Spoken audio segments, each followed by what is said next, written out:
Hey, welcome, my friend, back to the show today. This is your host, Darrell Evans. Listen, my guest today, man, let me tell you, we laugh, we have fun. And I remember meeting him about 3 or 4 months ago before recording this show at a podcast conference here in Las Vegas, Nevada.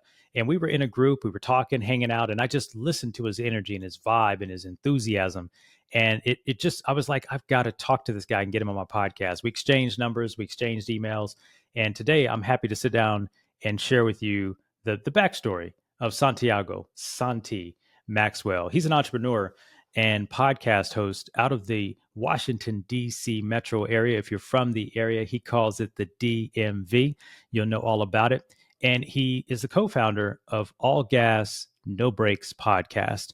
And this podcast focuses on entrepreneurs, creators, and businesses in the metro D.C. area. We're going to talk about entrepreneurship. We're going to talk about podcasting. We're going to talk about how it got started, which is absolutely hilarious, and what it's taken to get it to a place where he's now being nominated for awards. There's a lot in this conversation today. He's a cool cat, and you're going to want to listen to his show. I want you to get into ours right now. We'll see you soon.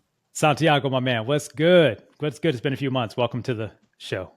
Thank you. I'm happy to be here. Everything's fantastic. Excited, man. Absolutely. Where are you joining us from?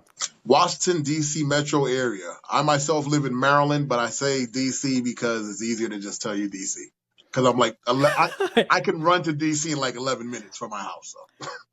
So. Okay. Very good. Very good. Yeah. So we had a chance to connect at the podcast conference here in Vegas. You flew all the way across the country. And we ended up conversating at one of the breakout sessions or in the hallway and, through gathering and networking. And I was like, man, let me get another podcaster who's popping off on the East Coast over here on the show. So listen, tell everybody who you are, what you do, tell them about your show and the journey that you've been on as a podcaster. All righty. Well, thank you. My name is Santiago. Super Saiyan Santi is what they call me. So Santiago is the name. I have a podcast called All Gas, No Brakes podcast. We interview, I like to say highlight, entrepreneurs, content creators, and businesses in my local market, Washington, D.C. metro area. The DMV, for those that know, D.C., Maryland, and Virginia. And Baltimore considers themselves separate, but, I'm pulling them in. I'm pulling Baltimore in. They tell me, Santi, that's not the DMV.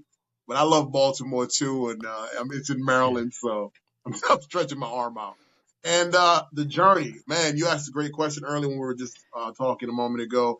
This idea started with a bunch of my buddies and I around a poker table. And I actually have pictures and everything of the idea of when we did the first meeting. And Gotcha. A poker table where we played no poker, believe it or not. We just actually talked about recording ourselves, talk about what's going on in the world today. And that was about 5 years ago. So, and then the gentleman that pulled me into it, because I didn't know about podcasting. I never listened to a podcast and didn't know what that was, anything at all. But once I started doing it, I loved it. I fell in love right away.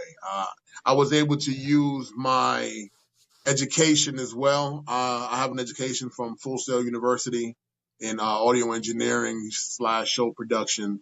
So and then my partner, which is one of my best friends in the world, he has a degree from Full Sail, and my wife also does, believe it or not, as well. So we all had all these degrees in this idea of, putting together a massive studio and showing what we can do, and podcasting allowed us to do it. And we've been doing it ever since. Yeah, man. Good stuff. What's interesting, we talked a little bit offline, is now your show's you were nominated for some pretty big awards. Tell everybody about that. I mean, that's congratulations. Thank you. I was just nominated by the Quill Podcast Awards for Podcast of the Year. We didn't win. However, we were nominated. And as I told you earlier, I didn't know about this space until about a year ago. But when I did learn of it and learned that it had accolades that you can, gain, I said, I want one. You know what I mean? I'm one of those people. Yeah. I'm like, if I'm doing it, I might as well see if I can get one. So I put my my name in the hat, and they called my name for a little bit, and I was like, great. So I know we have something here. And I tell my co-host and my partner, I'm like, it's bigger than us right now, because I didn't know what this was. This is almost like I'm meant to be doing this right now. So Mm. Come on, come on. So what were you doing, and maybe you're still doing something, but what were you doing 5 years ago before this poker table conversation happened, before all breaks, no, before it all got started? I'm gonna tell you, man, because you're a cool guy. I was a musician. I was Okay. making music. I was rapping, singing, writing music. At first, actually, I was Okay. attempting to assist young artists gain notoriety and popularity, maybe even getting signed to major labels. That Okay. was what I was doing. I was trying to put together an act, a few acts actually, Okay. that I had underneath me. But then that fell apart. People started getting other people pregnant, and that always slows things down. Damn it. Damn it. Hey, as Deion Sanders would say recently, don't let 5 seconds to 30 seconds of pleasure just you. Did you see But that? yeah, Oh, but he's so but right, I know and he's I right. watched I it mean, firsthand. So they quit on me, and then I said, I know all of this. I know how to do all. I mean, I literally created a recording studio from scratch before going to full mm, before even getting mm, my degree in it. Had it in my apartment in the living room. Had mm. producers created, and I had some songs and everything. Did a whole video just to show that I could do it, and then try to gain some notoriety from it. Did okay. I could have probably done more, but that wasn't like I wasn't in it. Wasn't Yeah, what I wanted to do. yeah. And then because I always wanted to help someone else. That's what I've always wanted to do. So So now it's funny it just brought up in my mind. Do you feel like you're in more control now when you run your own show versus trying to be the producer of other artists? that's a great question. Because um, here's what I heard. Here's what I heard, and here's what, like, I met you when we met. I got the energy of abundance and giving, is what I got. You and I met. I don't know how long we would have been talking through those couple of days. It wasn't that long, but I knew we vibed at a moment, and I was like, "Hey, your show, my show, this, that, and the other." But I got a sense of an energy of giving and abundance, and so it's not surprising to me that you were trying to help other artists do their thing, but now you're the artist. You're now the though, artist with your own show now. yeah. Yeah, yeah. It's crazy. I still feel like I'm not because I actually have a co-host on my show, which is shout out to my girl Quana, Diva Varlins. I love her. I've known her since I was 11 years old, and she has a Mm, story herself. She was pregnant by 12, mom, grandma now, but she is the most funniest person you'll ever meet on earth. She helps me on posting as well. So she's yeah. hilarious. You'll love to meet her. And The my goal is hilarious stuff. to put her on. Like that's another one of my goals. I'm like, you have to be on. And then my other co-host is my buddy named OG_Frank. He's one of my old school buddies. I'm not gonna put his age out there, but he's an older gentleman. And Hmm. he's just a bunch of wisdom, but jokes, a lot of funny old jokes, the way he just presents them. And I want him to do some stand up. I'm like, buddy, you got to do stand up. Like, this is crazy. Yeah, So I'm helping. I'm still feel like I'm in the background pushing them forward. I see. I see. How did you come up with the name? All gas, no brakes. Where does the name come from? I'm gonna be honest with you. I didn't come up with the name. As I stated, I was called into a group, and a few gentlemen had Yeah. the name before me. Well, my partner was part of the original founders. I don't want to say founders, but of the idea of the name. He was a part of Hmm. that group, and they quit on me. They, Isn't that interesting? yeah, they quit on me. The guys that started it quit on me. And Mm, as I stated to you, I was still feeling like, this is a calling. I know this. I can do this. I'm good at this. And I feel like hmm. it's bigger than me. So I said, hey, let me keep everything because you guys don't want it. Well, let me keep it. I'm going to keep pushing. And Right. that's what happened. I kept everything and I kept pushing, and here we are. Wow. And you started the show. Is it 4 or 5 years ago? About 5 years ago. 5 years ago. How many shows a year do you produce? You guys release? A year. So I don't, to be honest, I can't even tell you that number. I don't know, Are you but we're, weekly? we're, Are you we're more like a weekly show, twice a month, something like that? when I feel kind of like doing it, to be honest. When you feel it. Okay. It's Okay. it's a Okay. feeling So thing. It's a feeling thing. I love it. I try to give one out every other week. That's my goal. That doesn't Okay. happen because it's all from us. So we say, tune in and be on the ride of the all gas no brake ride, and you'll see it. It'll come. You'll But see we'll it keep coming. you entertained. You'll We see keep it you coming. entertained in between, and it's been working for me. Well, that's awesome. So I love that too, because you're not caught up in the hype of production requirements. Like you got to deliver this, that, and the other thing. Really, it's about community, right? You're building community around the topic. Yeah. And I think it was a brilliant thought. How did you decide to stay local with highlighting content creators, business owners, entrepreneurs? What was the decision to do that? At first the show was us just talking a bunch of junk around the table. And then when everybody quit, we had to change up the show. What are we talking about? Are we doing that same thing? And at the time I was like, no, I would love to get a female co-host on here. That's funny. And I knew Quana. It's a funny story about that. She was in Jacksonville, Florida at the time. And I called her and I'm like, dude, are you coming back up here ever? If you are, I would love to have you as a co-host on my show. She said, Santi, if I ever do, I'll contact you. When she did, when I saw her move into her place, I think on social media, I called her. I'm like, I know you're here. You can't get away now. No, you can't. And she joined, and we then, at that point, I knew I love entrepreneurship. I love these type of conversations with entrepreneurs. But no one really helps the youth in our local area that has the entrepreneurial spirit have a platform to educate them on how to speak in front of a camera within a studio when the lights are on them and everything. And that was the goal, help the youth to do that, because I always want to help the youth because that's who's up next. And, I'm making a way for my children. It's also a way for me to connect and be able to speak to them as well, because I do speak with the youth as well. So be able to connect with them.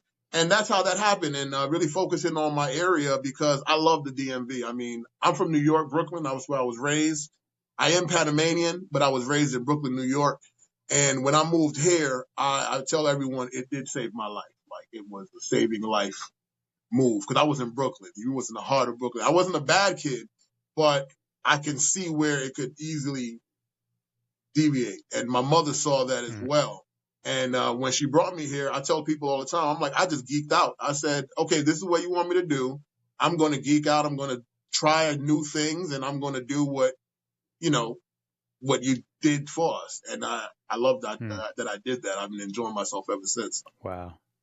I love the sense of almost even you knew that there was a tipping point that could have been, we all get to a point. Were you in your teens, or were you younger than your teens, or were you?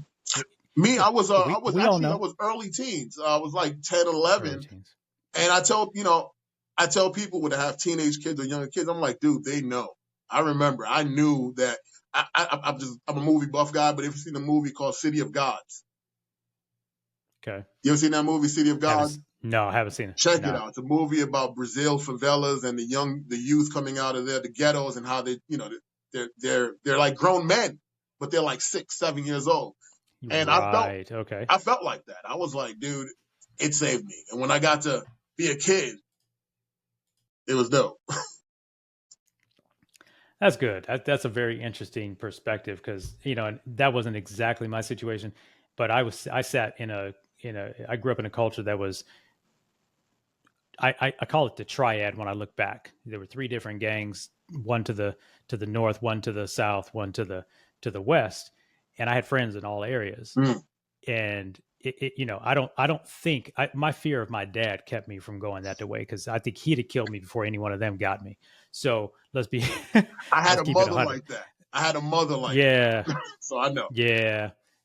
So I was in a dance group. With some of my boys, and we had the name of the group was called a Casual Crew.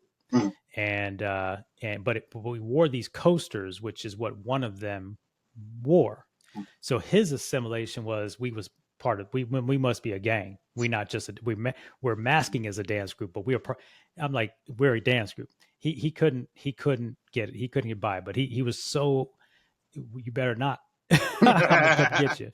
So anyway, that's very interesting. How did your audio engineering background play in and assist or, I don't know which came first, but how did that audio engineering background assist you in this podcast journey? Because it seems like it's super aligned. It did. I would say before all this, when I was a young man, I was that kid that would take a piece of equipment apart and put it back together. I was always that guy. I could take technology and I just kind of click. I just get it. And then with getting that degree, it just made me feel confident that I could do anything. In my real life, I'm in telecommunications. I understand connections to internet waves and then that degree taught me how it all connects from the diodes to, I can create it from scratch if I wanted to. I'm not going to, but I can. And then with my partner, which my partner is a genius. He's a complete, this guy could build anything. He rebuilds old analog boards. Like he built one on his own and everything. He's one of those guys. So it helped out a lot being that confident and having him being my partner because we look at a space and we can design anything. We can create anything in any space, no matter where it is. It could be a small room. It could be a basement. It could be decidable. That's why I got a green screen, because I do virtual interviews and I turn my green screen into something and just keep it moving. Yeah. I love it. So you got that creativity, that vision for turning the blank canvas into something. I love that. Yeah. How do you choose your entrepreneurs or content creators, businesses in your area to interview? Are you looking for specific stories? Are you looking for specific genres? Are you looking for specific experiences? How do you choose? Great question. I don't choose it that way at all. I want to hear everybody's story. I want to hear everyone's story. Especially ours. However, it doesn't matter, because I've had from people from Israel, from Afghanistan, from El Salvador, from Guatemala, African, from Nigeria to Ghana. I want to hear. I've had a company from Nigeria that makes samosas. They're a local samosa shop in the area, and ever since they've been on the show, they're like, we had people start coming to the store, because, and I mean, they're in the middle of Maryland, like Bowie. If Maryland, Bowie's like in the country, and everybody from the city was going in. And I got to see, okay, so people are watching us and they're listening to the businesses that we're connecting them with. But, so I'll speak to anyone, even to the fact I'm going to have, a finance company coming in next week. Northwest Mutual Financial, booked us, and they're going to be, on the show as well. You're going to see that in a few weeks. And then from rappers, nice. So which is crazy. I can have from samosa companies to Northwest Mutual to, I have like the most gulliest rapper on the show last weekend, and we're all having a good time. I think that's the energy, right? You put the energy out there that says all are welcome, and then you just carry the vibe in the conversation. I think that's, I've learned something over the last 4 years of running this podcast. I want to ask you this question as a podcaster who's got 5 years on the scene, and that is, what is the most I think I might know, but what is the most enjoyable thing about hosting your own podcast with the diversity of guests from topic to, of all these topics and being in that DMV area? What's the most enjoyable part for you? That's a great question, because it changes for me every week. I think I didn't like it. I didn't know about that. And then when I learned that that's happened, I love it. You know what I mean? So just, I guess, the new surprises that come with it, but then if I could talk about the people that come on the show and then enjoy the time they had with us and they vibe with us, I feel like they're just like hanging with me. You know what I mean? And if you come to the studio, if you're ever in DC, come to the studio, you'll see what I'm talking about. You were most definitely invited. Okay. I'd love to have you on the show. Okay. Because we record in the country, in a basement, and it's a vibe. You know what I mean? And then when you walk into the studio and you see the house and you go into the basement, you're like, what am I about to get into? And then my partner has a spaceship down there. Like, it's a spaceship, and you're going to have a blast. Is that right? Oh, yeah. It's amazing. That's hilarious. It's amazing. Yeah. So, it speaks volumes to the energy, right? I mean, the creativity that you talked about that the both of you have to turn, a blank canvas into an experience. I can imagine. I mean, I know when you just off the line here, I was talking about your Facebook page and how I saw it when we first connected, and I popped back on, and like if it's any indication of what the show is like, if you're listening to the show right now, you just got to go check out All Gas, No Breaks. Do I say it right? I sometimes mix No, up you got it. All Gas, All No Gas, No Breaks Breaks. podcast. All Gas, No Breaks. And so what's really interesting is I love how they curate, comedy. We were talking offline. Tell them about comedy because I think it fits in perfect. And I was busted up laughing when you were sitting in the green room getting ready to come on the show today. But where does comedy fit into this whole concept? So one, I should do stand up too. My buddies always tell me, why you keep pushing me and you're not doing it. I am, one day I'm going to stand on that stage and do it. I feel it coming. It's like right there. And I'm like, damn, why are you going to do something else? Why are you doing something else? Because doing something But you can't else, hide the gift. But the reason You why can't, yeah. I don't want to do something else because I know I'm going to go all in. And I don't need something else to go all in on. Right now I have my 2 boys and I'm just having a blast going all in, helping them guys do their thing. But I love comedy because as entrepreneurs, it's tough. It's hard. And entrepreneurs, and let's keep it real, of color, it's even a little bit harder and a little bit tougher. And I'm not going to keep it 100%. It is what it is. It is what it is. What it is. But I don't back down from the hard and the tough. My wife goes all the time, dude, maybe it's not too hard right now. You may be thinking it's too hard and you could just calm down and just slide through it now right here. You got a point where it's smooth. Mm-hmm. But I'm so used to that I started just laughing things off. And I love comedy. And that's how I get through the day, by just cracking up, laughing. And when I see outrageous posts, I mean, the phone now, I'm like, I understand people could get sad, but if you could get to your phone and just find something that makes you laugh or motivate you real quick, but you got to know how to put it down and keep going.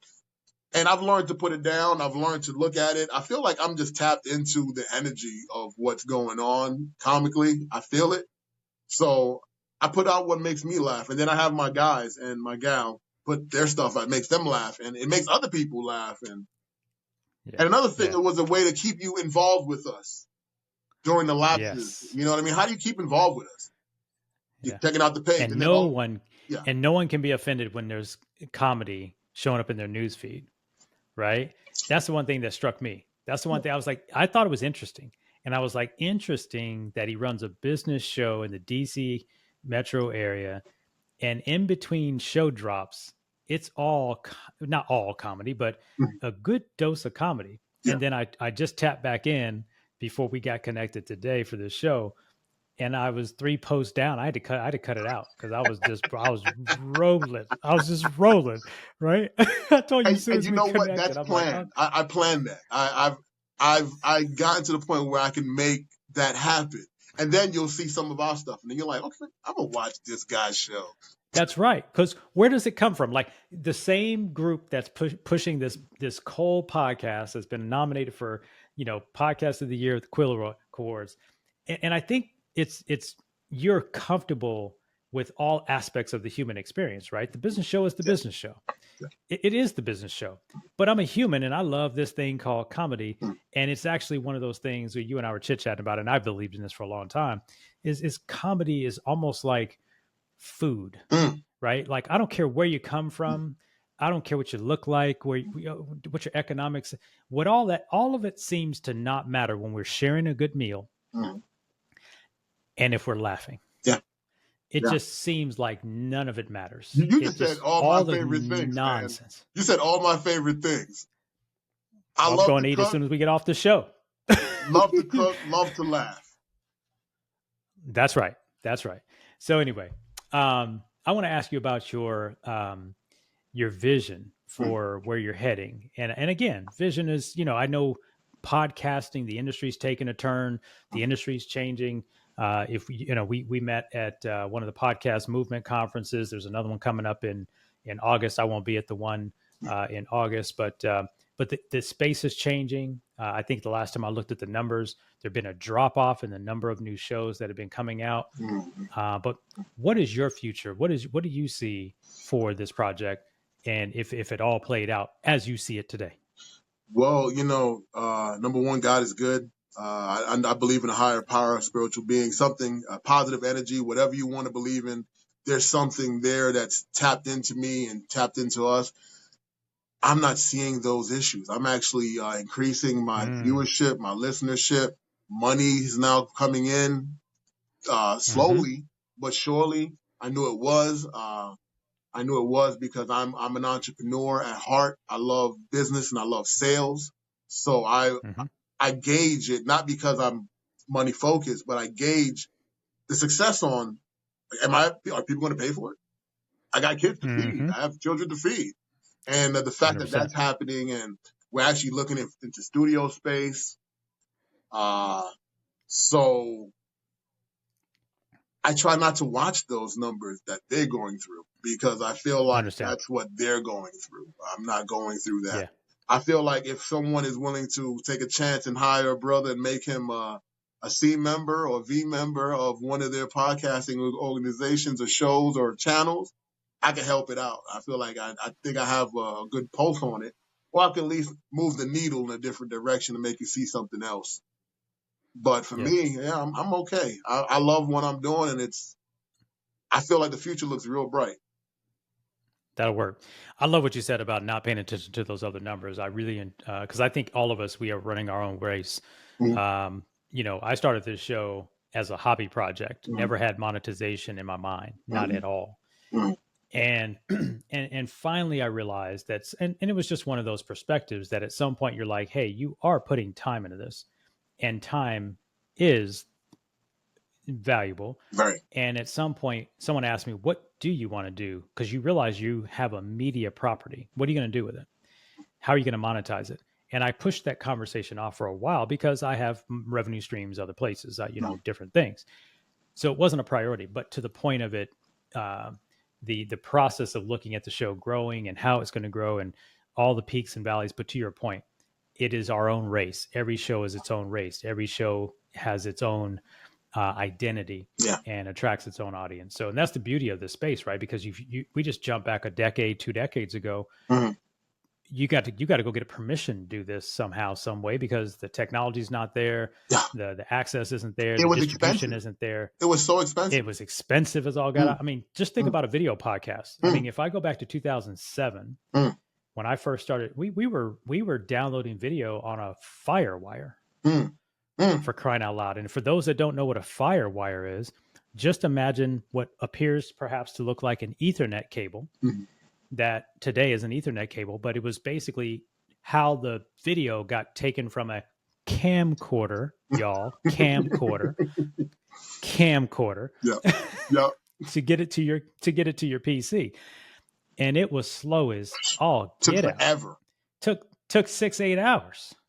So I would do it at night before I went to sleep. So if I did an hour long anything, I would just let it download overnight and it'd finally be there at 4, 5, 6 in the morning. So we are definitely at a blessed place. And I love what you said about the energy that you feel about where God has you positioned for this journey. And I think that's really important too, because you got to make sure that this isn't forced. Yeah. It has to feel like flow. What I love doing about shows is really what I'm doing right now, is being really genuinely curious about my guest's journey, entrepreneurship. In this case, it's a podcast as well as entrepreneurship. I guess my other question is, I'm really curious, does the show ever go outside of the DC metro, outside of DMV? Do you ever see expanding? Darrell, your questions are amazing, man. You're killing them. Darrell, I'm curious, dog. Darrell, I'm curious. You're awesome. I ain't seen you in 4 months. So much from you, man. I'm telling you. But hey, man, it is. It's so crazy. Because of that, and sticking to that, I stick to that. I'm not budging from that one bit because I love my city and I love what the youth are doing, what the entrepreneurs are doing, the content creators are doing, what our businesses are doing. I love what they're doing. I'm sticking to the DMV. But what has occurred is people outside of DMV say, I have to get on all gas, no brakes if I got to crack the DMV. If I want to make it in the DMV, if I want to be seen. And that's not what I intended one bit at all. I didn't know that was going to even happen. But somebody from Detroit, the first time it happened, someone flew in from Detroit to be on the show. Then I had a guy from Alabama, 2 people from Alabama, some people from Philly, and I had no idea who they were. You you follow the rubric, you put out your email address, you say, contact us, this is what it's going to be. Okay, you think, are they going to call? Are they going to really check in? And they do. And they do. Yeah. And now, to answer your question, yes, I'm getting a lot of listens out of the DMV. And got it. It's blowing my mind every day. Yeah, it is amazing, right? So it's funny and I don't know, I'd love to get your thoughts on this. I don't think of my show as a very big show. I'm very happy for every single one of the listeners that listen. Yeah. Some weeks it's more than others. Some weeks I have crazy spikes. I have no idea sometimes even where it all coming from. Mm-hmm. This show's being listened to, I believe, on almost every continent. Wow. At some level. And right. I didn't intend for that to be the case, right? That being said, I also found out something else that I didn't know about, which is it's almost like people want access to an audience if they believe they've got a message to share. The vast majority of people that come on my show, like yourself, and when I go on other people's show, they have no agenda other than to add to the conversation, right? They have no agenda. They're not there to try to sell anything. They're not there trying to push a thing.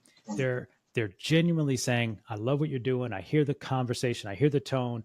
I just want to add to this from my perspective. And that's been a very interesting, eye-opening experience for me. And the fact that it does reach beyond the audiences that you think it's going to reach. Yeah. I mean, I think the first 7 people listening to my show, 4 of them lived in my house. Nice. 4 listed in my house. The one was a guest. The one was a guest who was on the show. And I think because I posted it on Facebook, somebody else, one of my high school friends saw it. Yeah. But I mean, to think then and then I've been at a restaurant. Someone just asked me the other day, what's the most profound thing that's happened? Like the most profound thing that's happened is I was at a restaurant eating and somebody said, they were kind of whispering and pointing. And I'm thinking, and it was my wife who said, hey, Darrell, I think they're trying to talk to you about the podcast. So I walked over and the guy said, I'm a truck driver and I drive trucks all the time. And I've been listening to your show. And he pointed out one of the shows that I guess really helped him when he was challenged with something. Yeah, it was something that the guest was talking about. Yeah. Yeah. I'm like, the influence, you just don't know. You just don't know where this thing ends up. And that's what keeps me going. Yeah. Doing the work. That's beautiful. That's beautiful. Yeah. And I'm sure, like you said, you got now people saying, hey, to crack into the DMV, I got to come through, right? All gas, like almost like you're the gatekeeper now, right? Yeah. Yeah. You didn't expect it to be the case. And it's probably not even true, although because you have a media platform, it's just new media. It's not the news. It's not the newspaper. It's not television. This is the new media, right? This is the new media. Yeah. So real cool, real cool. So what's one of the most unexpected things you've had happen on your show in the last 4 or 5 years? Whether it was a guest, whether it got shared with a celeb, you know what I mean? We've had a lot of unexpected stuff. So we had some pretty big names come through the show, entertainers, and I'll be 100% with you. Sometimes I learn about them like the day before how popular they are, until the kids tell me. Okay. Until like my nephews or somebody tell me, I'm like, oh, okay. Oh, how was it? I'm like, oh, they were cool. We had a great time. Like, you talked and you did this. I'm like, yeah, it's just, to me, it's a conversation. You know what I mean? And they're regular people. Right. And I love the fact that they unwind, because I have some independent guys. I mean, entertainers. I mean, one guy just went platinum on iTunes. He just went platinum on iTunes, independent. Wow. Sitting across from me a few days ago. And I mean, and the caliber of artists that he works with, and the people he knows, and the people that tuned in on the show that I grew up with, that grew up idolizing as a young man, were watching. That right there was one of the things that surprised me. Because while they were, I'll go live on the show when I'm recording in the studio. I just go live and leave it on. And they were like, such and such is on, and this person's on. And I'm like, oh, all right. Wow. And they give it thumbs up. Man.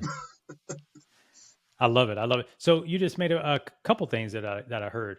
So you go live. I was going to ask you about community building and how do you look at it? How do you look at community building? I don't know. I'm speaking for me.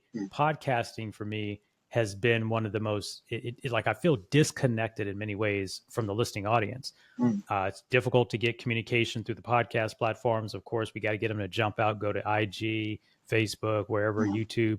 But how do you think about community building and then maybe that whole conversation about going live? So do you go live on what, Facebook, Instagram when you're doing your show? I will go live primarily on Instagram, but if I have my iPads and everything, I'll go on YouTube, Twitch, Facebook, and if there's one person, two people, I don't care. I'll leave it on the entire time. Also, you may use that content because you know how technology is. Sometimes things glitch. There was one time where our camera stopped recording, but because I was going live on the other devices, I borrowed the content from there. I put it into the show, and people were like, I love how you did that transition. I'm like, okay, yeah, transition. That was camera went off. That was emergency. That was an emergency. You can call it what you want to. Yeah, exactly. And I like to call those God moments. I feel like that's when the big dog steps in and adds a little flavor to the show, and I just take it and I accept it. So. Oh, and no, it's good. To answer your question about community, my apologies. I go off sometimes. No, you're all good. All good. Community, how I go about that? That's a great question. Social media has been allowing me to keep in contact with the community. If I show you how many notifications I have across my phone right now, sometimes it's thousands. And at one point, like you said, it was 1-2 people, my wife, my, friend. Now I go on Instagram and it stops and it just hits the plus and I gotta, okay. And I try to answer and respond, and people send me stuff. And then my favorite ones are, I checked out that podcast, and that was good. I'm like, okay, cool. That's what it was for. That was the one. That was the one. Yeah, I like that one. That was the one. Yeah, man. I love it, man. I love hearing the story. These are the stories I like to tell about, right? Because everybody knows about these big name shows, right? I loved hearing you talk at the event. And then it's just a lot of people get disillusioned by some of the big name shows, whether they get picked up by YouTube, picked up by Spotify. And there are so many great stories of entrepreneurs who are just starting in basements with an idea around a poker table. They didn't even play poker that night. And I think the other piece to the story is, let's not forget that the ones who said they were going to be along for the journey, they got off the bus and said, I don't want to do this no more. And you decided to continue. And I don't think that gets understood enough, because entrepreneurship, starting a media property or media company, any sort of endeavor, it sounds good in the moment. Yeah. And then the work has to get done. Yes. And I also not everybody is wired. I also have to say I have a degree in business. I do have a degree in business from University of Maryland. I'm a Terp. So I went to the business school as well. So I love business. I breathe it. So entrepreneurship is like, I'm from New York. You know what I mean? Like, we all got to hustle. Right. And then I took it and I went and I got this business degree, and my wife is from Miami, so Rick Ross, every day I'm hustling. So my woman even is like, hey, we got to get on this. So get after it. It's in me. I love this. I tell people all the time, retirement, I may, but I'm going to still keep doing something. I got to get on a board or something. I got to still be tapped in. Yeah. It means something different, right? It's in your DNA, right? It's in your DNA. And I think it's also about a passion, right? I listened to you talk about this. This is fun. Yeah, I have a good time. Like, this ain't work for you. I mean, there are times, like every podcast episode, like I do block shows, and every time I see it on the calendar, I realize I'm in for a long day. So guess what I know? But what I love about the show, one of the most rewarding things about this, is the genuine conversations and connections that go long beyond the show. Because a lot of times it's just the meeting or the information that exchanged to get to the day of the show. And then once we've done something, we've produced something, we now have a work that will span the internet as long as the internet allows it to be up there. And that's been the most interesting. Because if I come to DC now, I'm not just coming to see my man Mike, right? Now I'm checking in with Santi over there, right? And you come to if I want to pop an event, we want to pop an event over there, or maybe I come on, be on your show over there. So that's the other part of it, right? Connection, right? Collaboration. Community. But that's all about Like, business, and that's all about networking. Networking. You have to that's network, right. network. That's such a real thing. And if you're going to call yourself an entrepreneur and you're not out there talking about what you're doing, no one's ever going to know. And then you got to show them 100%. what you're doing, and then you got to show that you're doing it well. Gotcha. And I'm Yep. the guy that I like to win. I like to get the trophy if I can. You know what I mean? I I ain't go mad at hard. you, dog. He said, I like to win. Let's go. Hey, man. So I'm going to put you on the spot. No. I'm going to put you on the spot. You didn't hire me as your coach, but I'm going to ask you, when is that comedy show going to pop? Oh, man. See, I'm not your coach. You could say you're not my coach. So I'm not going to get that to you, but because I'm hearing it in you. I hear the passion. Because I said it. So I put it out there, and I believe now it's out there. And when you put it out there and you put it in the video, it has to happen. It's going to happen. And I got a great team to help me write if I need a team to help me write. So it's going to happen soon. It's going to be very surprising. It's going to be dope. I just know I'm going to be dope. I'm going to do my best to be dope at it if I can. And if I fail, hey, look, you know what? That's just what it's going to be. It's what it's going to be. Yeah. Yeah, I appreciate you, man. What's up and coming for the show? What's up and coming for you as an entrepreneur? Right now, studio space, really thinking about, moving into a studio space. That's number one priority right now for us because we want to expand that business and get out of the basement. We like being in the basement. We did really well, and now it's time to take it to the next level. And hopefully we find a good space and generating more income for the business because the goal was to also feed families. So that's the reason why we're going to make that push. We're going to make that push because it's a business. And also, I don't know if I told you, the goal is to also, marketing space, studio space, record other things. My partner and I, we can pretty much put some things together, and we would love a place for people to come in and you want to shoot an ad, you want to do something, record something, you can do it in our space. Understand. Yeah. So put an event space together that's for not just for you, but it's available for the world of content creation right now. Because truth be told, some people won't be able to pick up a mic or turn on their own camera and freestyle extemporaneously. Because I bet you don't work from a script. I can kind of tell that about you.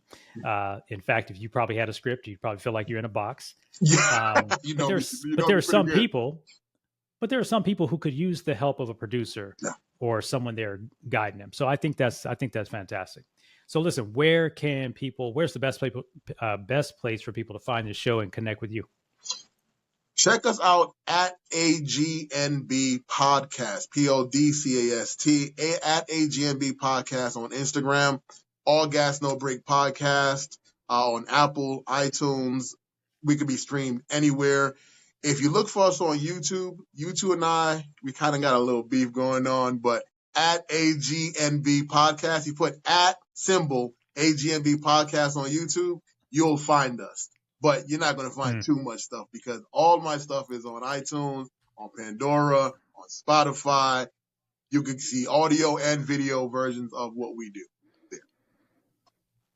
That's awesome. And connect with you personally. You got Instagram handle, anything out there like that, or just everything through the website? Everything through at AGNB Podcast because that's what I'm pushing. I'm pushing that business. I want to feed these families that are riding with me. I owe it to them. Check us out there. Even on Facebook, right now Facebook is really taking a liking to us right now. So popping. Check us out on Facebook, All Gas No Break Podcast. Yeah, I just had a post that's like about to hit the millions in a few seconds. So it's going crazy. Yeah. Oh, I had a post that went 1.2 mil and that I was in that went a little viral. So yeah. Check us out, man. Tune in to us. And then also if you want to be interviewed, contact us at agnbpodcast@gmail.com. If you want to interview, you want to find out how that goes down. And we do virtual and in-studio interviews. And I had a question for you. I love it. Would I be able to get a copy of this interview and would I be able to present it myself? Or if not, it's okay. 100%. My media release is pretty open. It's pretty straightforward, as long as it stays in its original form, like they talk about it. I had to realize this is a real media business, right? So I had to have an attorney because someone took my stuff one time and then they chopped me out of it and made it look like it was their production. So as long as we hold to the media rights, we could talk about that offline. Of course. Yeah, most definitely. And it'll be make sure you get it 100%. Yeah, it'll be the exact same way you presented it. Yep. 100%. We got you covered. So as a media property and a media producer myself, I want people finding the show. So if I'm the only one distributing, I'm only one brand distributing the content. So by all means, I got you. Beautiful. Get you what you need. Love it. Clips, Love the it. whole bit. Love it. Anyway, I love it. Santiago, man, Santi Maxwell, what's happening, man? I appreciate you, man. We bumped into each other at a place that if it hadn't, by the way, I didn't tell you the story. Yeah. I had no intention on going to that conference. Oh. My producer told me about the conference last minute. I had no intention on going. I had no intention. That's how serendipitous things are. Wow. I knew it was in my backyard. When she told me about it, I was like, I got something else going on. Right. But I'm thinking, well, geez, you're a podcaster. You ain't been to NAM podcasting event since you started. You should probably go connect with some professionals. That makes sense. And then we run into each other. And that's what I really appreciate about, conferences and events. And of course, whatever decision that led you to fly across the country and be there. So I just appreciate our ability to connect, man. And hopefully we'll stay connected in the future, man. It's been a pleasure having you on the show. Fantastic. Man, I love it. We're in touch now. If you're ever in DC and I see you on Instagram anywhere that you're in DC, you didn't contact me, I'm going to be very upset. It's going to be a problem. Yeah, it's going to be a problem. I tell people the same thing about Vegas. If you're ever in Vegas and we're connected and I find out you're in Vegas and you ain't holler at me, it's going to be a problem. It's going to be a misunderstanding. It's yeah, going to be a misunderstanding. Yes. Anyway, Santi, man, appreciate you being on the show. For listeners who have checked in and tuned in with us today, let me tell you something. You're going to laugh if you're around this guy's show. You're going to laugh if you're around his socials. This character here, man, he has one of those energies that is just, it's just fun to be around. And I'm glad he took some time to be out and share with you some of his time today. So be sure to check out All Gas, No Breaks. We got the links in the description below. You find it over on the show notes. Be sure to follow the show. Check in. If you're in the DC area and you're listening to me and you ain't listening to him, get off my show and go check him out. All right. That's so right. Listen, if you've just gotten to the MindShift podcast, I'm the host, Darrell Evans. I'd invite you to hit the follow button wherever you are so you can never miss an episode of the show. If you're an entrepreneur and you're looking to market, grow, and scale your business and you need support in this crazy time we're in as an entrepreneur, as Santi said earlier, entrepreneurship is it's tricky. It's tough. It has ups and it has downs. You need community. And I'd invite you to come over to growthdrivenentrepreneur.com, which is our community where we support entrepreneurs each and every month to help them market, grow, and scale their business. So until next time, we'll see you again soon. Santi, my guy, good seeing you. Peace, brother. Have a good one. Hit the subscribe button so you can become a part of the MindShift community. We'll help you shift your mind so you can shift your results.